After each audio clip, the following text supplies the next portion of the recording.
What's going on, everybody? It's Dr. Chris Featherstone here for yet another episode of Unscripted. It is Tuesday night.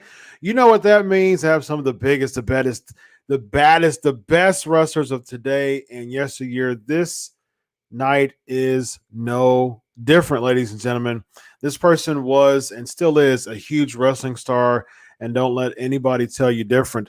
This person here was a tag team specialist in NXT and eventually WWE. Had some really awesome times within the WWE. Recently released star, big shocker to many people, and I have a lot to talk about. And I'm sure the fans have a lot to talk about. I'm already looking at the chat room. There's a lot of people ready to ask this person some questions. I'm ready to hear this person's answers. This person is Levi Cooper, formerly known as Tucker. How you doing, my man? Yes, what's up? Hello, how's it going? Doing great, man. Great to have you on the show tonight. Yes, good to be here, man. Good. What is new in the life of Levi Cooper, man? Which is a cool name, by the way. You should be like you should come out with some type of rock band, gimmick. That's a really cool name, by the way. Yeah, like a stomp, stomp, clap type situation. You know what I mean? Appreciate that. No, I've been spending some much needed quality time at home with my wife and my daughter who just turned 3. Nice. My wife's due in early October with our second child. Oh, so congratulations. Appreciate that. So it's just been obviously, even before I was on the road full time on Raw and SmackDown, I was traveling quite a bit in NXT and, just missed out on some things around the house, as is what, it's part of the trade-off of the business. And so, I've been taking full advantage of just being a dad, and being a husband and just trying to, enjoy that and appreciate it for, the blessing that it is. For sure. Yeah. That's awesome, man. Congratulations. My youngest is 3 actually. And so I know how boy or girl. It's a girl, Kenzie. Yeah. I have a 3-year-old girl as well. So I understand how, it can melt your heart, man. And that's how my 3-year-old is as well. So congratulations, man. That's great to be a father too. And, like you said, it's the hustle and bustle of travel life. Definitely can get in the way of you just kind of settling down and just kind of really taking things in perspective and realizing how much you have a very awesome and loving and supportive family. So, now is the time to take full advantage of that. 100%. Yep. Ready to dive into these questions, man? Let's do it. Awesome. Before we get to that, man, plug anything you got going on, your Twitter handles and all that stuff. Is that a Super Mario or something shirt on you got there, or what is it? Is, yeah. My man. Nice and retro. Appreciate that. You got the arcades, you got the shirts, man. Are you a retro guy? I'm a retro guy. I'm a new school guy, I got the Switch, I got a PS4. Okay. I'll get a PS5 eventually, but I ain't paying $1,200 for that. Yeah. You know what I mean? Right, exactly. They'll support scalpers. Right. But yeah, Twitter and Instagram is real Levi Cooper. Nice. I've been getting into Twitch quite a bit, and I will continue to do much more on there. Levi Cooper Live is my Twitch handle, and I actually was just streaming right before I came on to do this. Nice. Mainly, I've just been playing Fortnite and playing some Mario Golf. Just maybe some FIFA on there, some Apex, whatever. Definitely want to do some just chatting on there, talk about some basic financial things. I have an accounting degree, so I'm interested in doing some of that, and then also maybe doing some community cooking on my Twitch channel and some yoga sessions on there as well with me and my wife. So that's kind of the creative things, I've been diving into Twitch and trying to figure that out. Yeah. Technical issues, but it's been fun. I've been enjoying it. And so, yeah, that's a good place to come and kind of just see me do my thing. Awesome. All right, man. Let's start with Guillermo. Can you give us any confirmation if you're going to be included on WWE 2K22 or not?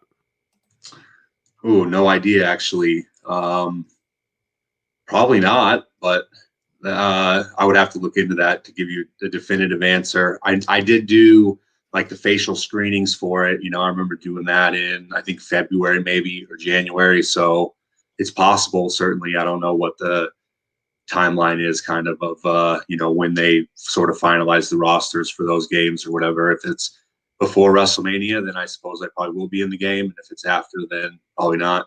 Gotcha.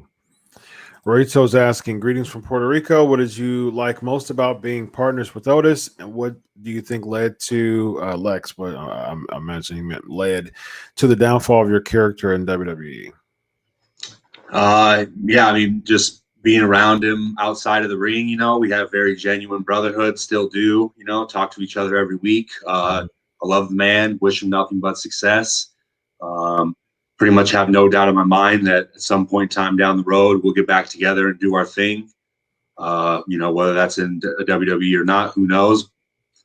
I think my downfall was unfortunate. I think there's a lot of different complex things that happened in there. Ultimately, I wasn't prepared enough, I guess, to, sort of seize that opportunity, or however you have it, didn't take care of the things I needed to backstage to get things going, or, whatever the case may be. I'm not really privy to that information. Don't think I'll ever have the true answers to that question. But ultimately, I think, at least for me, everything happens for a reason. I find solace in the journey. I take things as lessons, not that I don't have emotions about them. Of course I do. But, I look at it as, okay, well, I was with WWE and I was in NXT for five and a half years, and I was on the main roster for 2.5. So basically 8 years with the company. And, that was a lot of professional wrestling education that I'm looking forward to, putting to good use essentially, and seeing just what I'm able to come up with, and if I'm able to forge my own path essentially. For sure, for sure. Now, the heel turn was really weird to me because it seemed like y'all really had something going on with Heavy Machinery, and I really enjoyed the tag team. And then, bam, out of nowhere, you turn heel on Otis. Was there a path or direction given to you, like further than just a week or two? Because it really didn't grow a pair of legs. No, I mean, it was pretty last minute, kind of the way that things happened. And, ultimately, I don't know exactly where the truth lies as it pertains to that situation. I know ultimately it didn't play out in my favor. And, there's a lot of reasons for that. Partially, you think, well, I don't know. I mean, I feel like potentially they just wanted to use Otis on his own. And, they just didn't see me maybe and see the value that I kind of brought to Heavy Machinery, and sort of, at least how I think, my ability to speak and kind of my ability to play that straight man role opened Otis up and allowed him to, really flourish in the role that he did. And obviously, there was times that he outshined me, and that's the way that it goes. And, because of that, I'm sitting here where I am, and he is where he is. And that's just the fact of life. That's just the way that things go there. It's a what have you done for me lately type of situation. And, when it came down to it, in the eyes of the people who make decisions, I didn't do enough. And so, that is what it is. Yeah, I agree with you. I don't think it was necessary to split y'all up for Otis to get where he was. Honestly, I think that you played a really good. I think you played a really good dance partner with him in his angle and everything. And I don't think it was, personally, as a spectator, I didn't think it was necessary to split y'all up. Yeah, I mean, I certainly wish they would have allowed us to, try to be heels together. Of course, and I think, before that, I would say we had more to give as a babyface tag team, before that even. I mean, we were on a pretty big roll, right? Headed right into COVID, we wrestled on TV for like 55 minutes on the SmackDown right before Elimination Chamber. Mm-hmm. Then, we had as a group of 6 tag teams, a pretty good elimination chamber match, in my opinion. And then, kind of COVID happened the next week, essentially, and the rest is history. But yeah, I think, I definitely agree with you. And obviously, I I wish that things, we would have had more time together, and I feel like he probably feels the same way. Yeah. You made your debut at the 2016 Dusty Rhodes Tag Team Classic against Austin Aries and Roderick Strong, but how the idea of teaming up with Otis was born? Okay, yeah. So that was actually Matt Bloom's idea initially, head coach at the Performance Center. Otis had been there maybe 4 months or so in NXT, or at the Performance Center, I should say, and was wrestling on what we call the Coconut Tour, which is kind of the Florida loop of, all the towns and armories within 3 hours of Orlando, essentially. And, I was doing a singles thing, and he was working the opener and had been, was doing his Otis thing and doing the worm and getting over with people. And so Bloom was just like, hey, I'm gonna put you guys together. And it became apparent pretty quickly to me that we had something there that was going to work out pretty good because, we both are kind of small town guys and grew up kind of similar, fashion, and we were both pretty high level amateur wrestling heavyweights. And so we shared this kind of foundational level of understanding that, kind of what's understood doesn't need to be said type of thing. Yeah.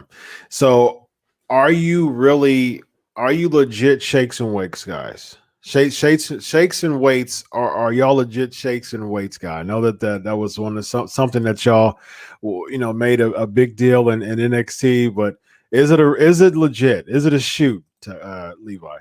Yeah, I mean, yeah, we would get down on the stakes and weights. We would get down on the shakes and weights. I mean, we were big boys. We were trying to stay big, and especially it wasn't like we're not working out, right? I mean, we're training a lot of times 2 times a day, so it takes a lot of calories, right? I mean, Yeah, you can't that's just right. all those Steaks and calories. weights. You gotta, get down on some different stuff. Sure. Yeah. So we would. I got protein in the closet, of course. Yeah, man. Pound down those calories, man. Shakes and weights and steaks and weights. That was y'all's big thing. Steaks and weights, baby. Steaks and weights. I loved it. Wendell's asking, why did Otis lose the Money in the Bank match?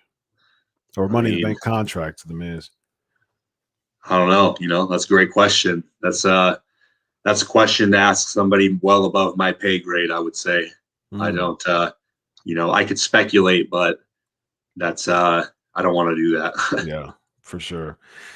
I was asking, what kind of persona did you want to have as a wrestler, character-wise? Well, I mean, I pitched kind of like a country club, not nice guy, I guess, for lack of a better term. Big fan of golf, love playing golf. Know lots of things about the, kind of jargon of golf, be able to throw that into promos in the middle of things. Maybe have like a white glove, or something that's like very pristine that, when people touch it, I get very upset with them. It's something I pitched. Ideally, what I'm going for now is going to be basically strip a lot of the facade away. That's why I'm not trying to go by any name other than Levi Cooper. Hey, this is what I am. Look me up. Like for 3 years in a row, I was one of the top 10 heavyweights in America. Like I'm coming for you in a town near you. No BS, no jean jacket, no nothing, singlet, boots. Like I'm coming to kick some butt.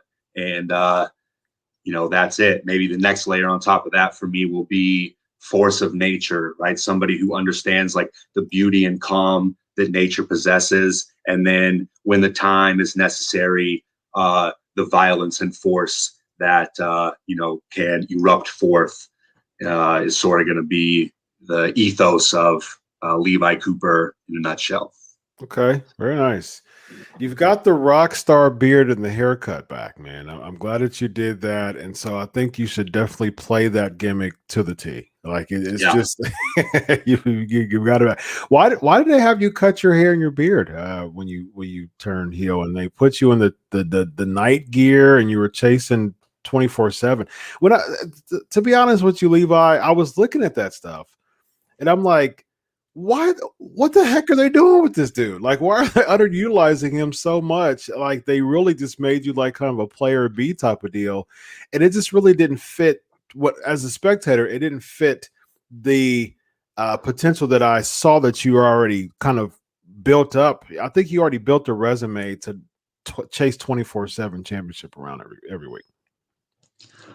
Yeah, I mean, I guess essentially when I did turn on Otis, we had done something the night, basically 2 nights before, right? We did the El Gran Gordo thing, Otis in a mask, and then I wasn't booked for the pay-per-view, and then I got a text at like basically 1:30 in the afternoon that I needed to come to what was Extreme Rules, I think, Hell in a Cell, maybe. Yeah, somewhere around it. Yeah, I don't know. Yeah. Hell in a Cell, actually. Yeah. I don't know. Whatever. Just, I mean, I think it's Extreme Rules. I don't know, dude. Yeah. So it's bad taste in my mouth. Extreme in the Cell.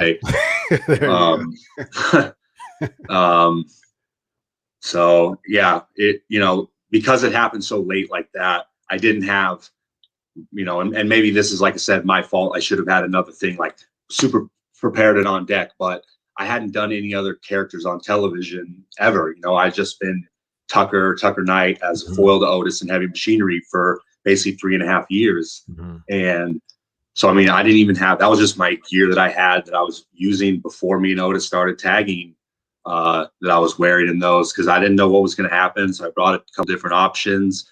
And when it became clear that they weren't going to be kind of using me in maybe the most positive way, I sort of was just like, all right, well, I won't, I'll just leave I'll just wear what I have, basically, or whatever. And, yeah, I mean, like I said, I think partially that's on me for not having something like ready, but also, like I said, I mean, I wasn't booked for that pay-per-view, and then there I am turning on my partner. So, and there's nothing for me the next night. It's, I mean, like I said, I'll take some of that responsibility, but that's, once you turn on your partner and you don't do anything, you don't, like, at least have him kick my ass or something. I don't know, but then I can try and play off of that. I don't know, but like, when we just did nothing, it was kind of, well, the writing's on the wall, right? I'm not stupid. Like, I pay attention to what happens around me when I see these kinds of things happen. I know what usually inevitably happens, which is, being let go.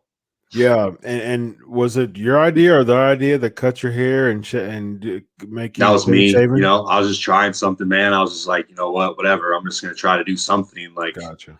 Yeah. I mean, yeah. Perhaps it wasn't the greatest idea ever, but it, it's worth a try, man. Yeah. It's worth a try. Let's do. There's a lot of cool questions here. Mandy and Otis angle. Why did WWE bury it? One of those assets? God, dude, who knows, bro? Honestly, like, that's a great question. And I mean, it's very disappointing because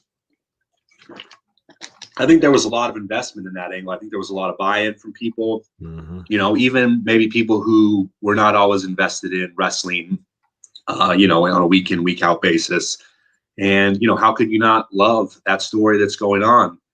And, I would speculate that they didn't want either of them to be heels at the time. And that's why they sort of just had them go their separate ways without sort of there being a breakup and one person having to look like the bad guy.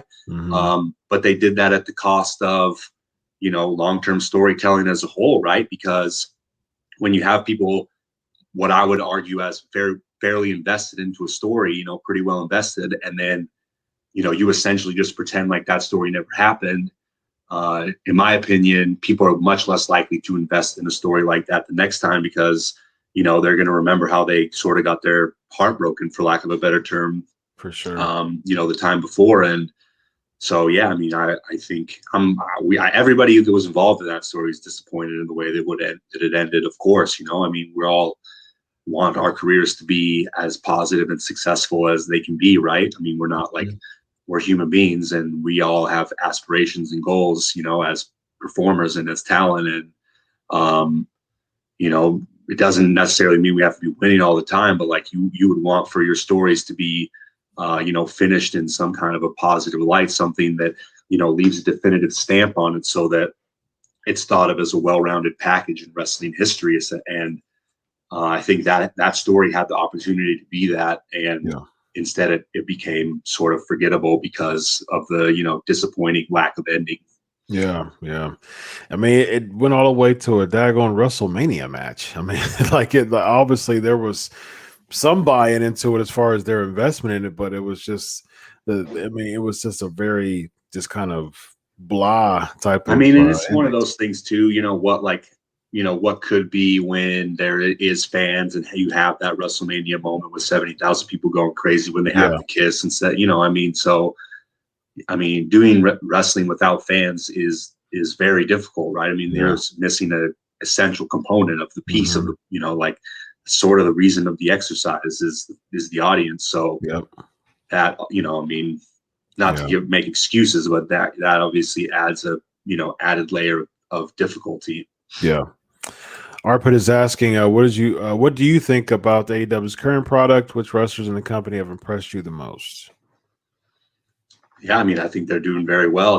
I think in any industry, healthy competition is good for the industry, right? And I mean, the more eyes on wrestling as a whole, the better it is for indie wrestling and both those companies, TNA, ROH, right, all of them. And I think AEW's been doing great, right? I think they've been servicing a population of wrestling fans, and it seems like those people are extremely happy. Mhm. Uh, with what's going on. I think, I mean, obviously Britt Baker's been very impressive, right? Somebody off the bat is, I think just out, from going from essentially nobody to in 2 years, one of the biggest, women's stars there is in wrestling. Mhm. Obviously, I'm a big fan of Chris Jericho. He's a living legend, done pretty much everything in the business. Yep. And, yeah, I mean, it just seems like there's a lot of happy people who love what they're doing over there. And ultimately, to me, that's sort of what this is about. That kind of energy permeates through the locker room and out into the ring, in my opinion. Indeed. Chris Jericho's among one of my top 5 wrestlers of all time. Yeah. So, and I've been watching wrestling for about 35 years now. Who is your all-time favorite wrestler, Levi? Now it's Terry Gordy. Good choice. Bam Bam. Very nice. Yeah. Yeah. Yeah, it's just his movement. And it's just like, I don't know, I just love him. So swift, so smooth. Yeah. So just, Freebird. Yeah, very yeah, nice. man. Good choice. Yeah, you look like a Gordy guy. Yeah, you look like someone who Gordy would be your favorite. I was a big Bam Bam Gordy fan back in the day, and people really sleep on the Miracle Violence crew. Him and Dr. Death. I mean, it's Yes, just man. that was the tag team. There were Those guys in hiccup, but Japan, they were absolute yes. legends in Japan. Like, Just the name. The name itself, Miracle Violence Connection, I think it so was. funny, dude. Me and Just Otis would talk amazing. about like their run in Japan, just like, Yeah, oh, dude, if we could do that in Japan, that would be amazing. Just that coming out. would be really nice. You would notice in Japan. Yeah. Yeah, I used to be a huge Dr. Death mark too, and yeah, Yes, that the two together was a really, really cool dude, tandem. they fed off each other so awesome. For sure. Yeah. Let's see. Got a few more. I think you've already uh, you've tackled a lot of them. Next is putting you over. You look great. And how did you get really slim before your WWE release? Oh yeah, well, I did the Whole30, which is a pretty strict paleo diet. Okay. It's meant to kind of like dispel all toxins and potential chronic inflammation in your body, and sort of just like clears your mind. It's pretty amazing. Like I said, it's pretty strict. It's just like meat, nuts, vegetables, and fruit. That's it. Mm-hmm. No sugar, right? No, like, so I did that. Been doing a lot of yoga, a lot of DDPY, and just, yeah. So focusing on just eating healthy, waking up in the morning and, drinking 28 to 32 ounces of water within the first hour, taking my Nice. dog for like a 1.5 mile walk. Yeah, I mean, just doing a lot of like real self-care and kind of getting into a good routine. Mm-hmm. My wife and I, during the week, we'll try to wake up at like, 5:45 or 6. Our dog usually wakes up at 7:30 or 8. and we'll do like a half-hour yoga together and getting that in before my kids wake up. I'm sure you have kids. Like if you can get just like a little time to sort of center yourself and do what you need to do and get your day figured out before you're just like running around trying to take care of kids all day, makes a huge difference. Sure.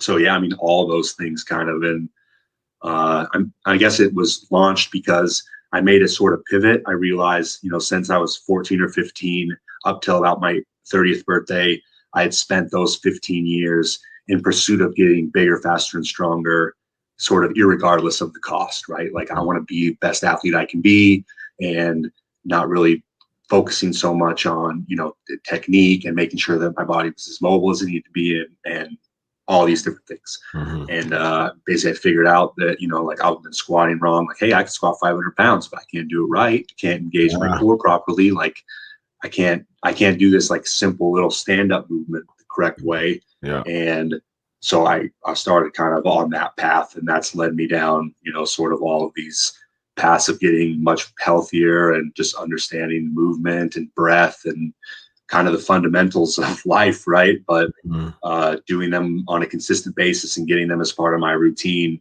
has been so essential for me, and it's something that I'm trying to help other people with, and want to continue to spread the word about it, because I don't think self-care is talked about enough, and obviously we're talking more about mental health and things in this country, but just simple self-care. I know it's a very cliche, but like you got to fill up your cup before you can pour it out to other people. And if you can figure out a way to kind of fill up your cup a little bit each morning and get that in a routine, man, it can really make changes in your life.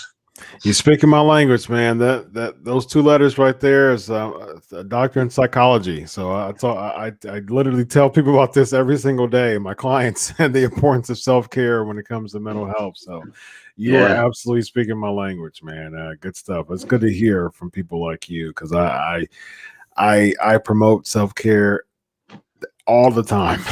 Wasn't always, I mean, it's been a fairly recent thing in my life for sure, and I now see just how critical and essential it is, especially as I see maybe some of my parents and the older generations around me and some of the sort of issues that they're having at, 55 or 60, and how maybe like 15, 20 years of neglect is taking its toll. And exactly. I don't want that for myself. 100%, man. Yeah. In America, we're so used to work, and we get merit badges a lot because of that. And I always tell people, busyness does not always equate to productivity, and and that's a big thing I tell people. So yep, because sometimes you can be so busy, and then 20 years, 30 years come by, and then you don't got nothing to show for it but Alzheimer's and dementia. So that's something that I always tell. Look, you have to have a good work-life balance now, so that stuff doesn't come up and pile up on you when you get young. Really, 50, 60 years old is still young relatively. Can't burn the wick from both ends forever, right? That's right, man. Absolutely. You got time for a couple more? Let's do it. Man, there's a lot of good ones here. Let's try to find something. I have a question of someone who hasn't asked one, who haven't put up there. Reese's asking, was it fun being a part of the 24/7 championship picture? Yeah, man, it was cool. I mean, everything in WWE was fun but stressful, right? Like you find the fun in it. I mean, the fun particularly for me was just the boys, right? And not just the boys, but a lot of the producers and writers and different people backstage. And so, yeah, when you work on those segments, you get to work with maybe different people that you don't work with, every week or whatever. Obviously, being part of the tag team picture, you work with a certain group of people. And when you get to be in a different scene for a little bit, then, you're not just like talking to them in the locker room, but you're actually kind of maybe seeing how they operate behind the camera, what kind of conversations we're having, before we go on camera, these types of things. And, I'm someone always trying to learn from different people. So I like to see, maybe like I'll notice somebody going to talk to the cameraman and be like, oh, what'd you ask him? What kind of conversation you guys have, whatever, and just seeing those different kinds of things. So that was kind of, for me, at least one of the things I enjoyed about that was just getting to, see kind of just different little things and I mean, we did some backstage segments, but not maybe as much as, I don't know. It's just funny to see how, like running around backstage is produced or whatever, right? Those things entertain me. Yeah. Good stuff. Our last question. Lots of good questions here, but I want to be respectful of his time. So let's do Anthony. If you could team with anyone else, who would it be and why? Oh man. Well, maybe Cal Jack. I don't know if you guys know who that is or not, but he's wrestling out of Las Vegas right now. Okay. His name's Clayton Jack, really, and he wrestled at Oregon State. We wrestled each other 3 times in college. He was on the show Breaking Ground. He was at the Performance Center for a while. Nice.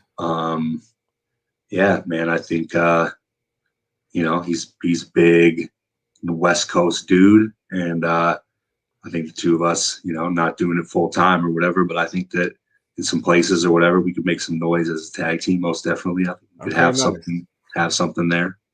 Okay, let's do a really quick exercise along with that. Just real quick, top of your head. I'm going to give you promotions, and you're going to give me a person that you would team up with. So let's start off with a current Raw superstar. What's that? Current Raw? Yeah. Let's go. Man, I don't know. I'll go for Drew McIntyre. Okay. SmackDown. I'll take my man Otis back, of course. Okay. NXT. Bronson Reed.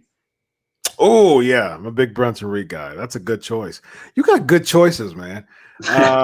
Let's do Impact. Sami Callihan. Okay, good. Another good choice. AEW.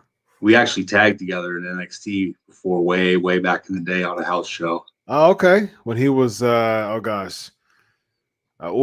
Crow. Solomon Crow. Yeah, yeah, Solomon Crow. AEW. I got one for you, but let's see what you got. Oh, man. I mean, my favorite guy there is Paige. I'll try to take Hangman. That's a good one. I would have. My choice would be Lance Archer. I think you and Archer got some MVC connection. Got a similar look, maybe similar vibes. Yep. And then lastly, ROH. Man, boy, I don't know. Man, I don't know. I don't think there's anyone. Who do you think? Who you got from ROH? Possibly EC3. Or okay, yeah, I guess he's back and he's back there, yeah. Or Shane Taylor. I think you and Shane Taylor can do some magic together. I'm a big EC3 fan. There you go. Very nice. And me and him and Big Spud and the Does, when we first went up on the road, we used to ride together in the car. It was good. Nice. It was a good group of lads. Yeah, very nice. Good stuff, man. Let them know about your socials one more time. Yeah, it's Real Levi Cooper on Instagram and Twitter. And well, if you're watching this and you want to book me, I'm at booklevicooper@mail.com. So shoot me an email, and I'd like to do some signings, do some wrestling, whatever. No doubt. And I'm on Twitch. Come follow me on Twitch, Levi Cooper Live. Coming on 3-4 times a week at least, and love interacting with people on there. It's been my favorite part since I've been released, probably, is getting to go on Twitch and sort of just like be authentically myself and see what people enjoy and interacting with people, whatever. So if you enjoy what you saw here and you want to talk to me more or whatever, then that's a good place to definitely interact with me. Yeah. And you don't have to fall victim to that third-party stuff that WWE has anymore. So you can twitch away. So I'm a free man, baby. Yeah, indeed. Levi, it's been a pleasure, man. So thanks so much for revealing your time. I had fun. I hope you did too. Thank you, Chris. Take it easy, man. Yeah, it was a blast. Awesome. Thanks, man. Bye-bye. All right.